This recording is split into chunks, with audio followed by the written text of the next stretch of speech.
Hey, missed Wednesday's show? Here's the recap, presented by Honda. I'd like to think reasonable, in a position, in a chair, and shows similar to these where hosts having opinions, takes, thoughts, that they then appear the next day showing up in that chair and pound the chest a little bit. Pound the chest. I was right. I don't look at myself as one of those hosts, but I will start this show with 4 words. I told you so. I told you the owner of the Knicks had the worst karma ever. Our shrine, clearly, Brockman, we should have just lit the sage. All sorts of fire codes be damned. We should have just lit it.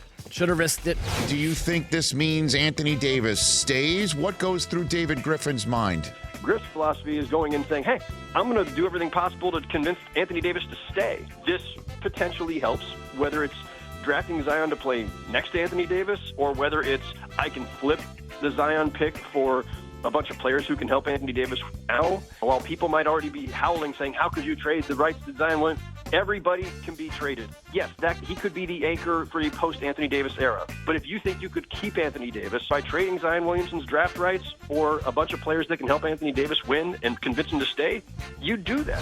So you, Josh Norman, Landon Collins, and now Dwayne Haskins in Washington. What do all 3 of you have in common? I know one thing that we all should have in common is to win a freaking Super Bowl. You laughing, Rich. It ain't funny. No. While I'm driving is, who's responsible, do you think? Oh, my gosh. Don't even do that. Hey, right now, if we have an alliance with that guy, I think we need to put him on salary.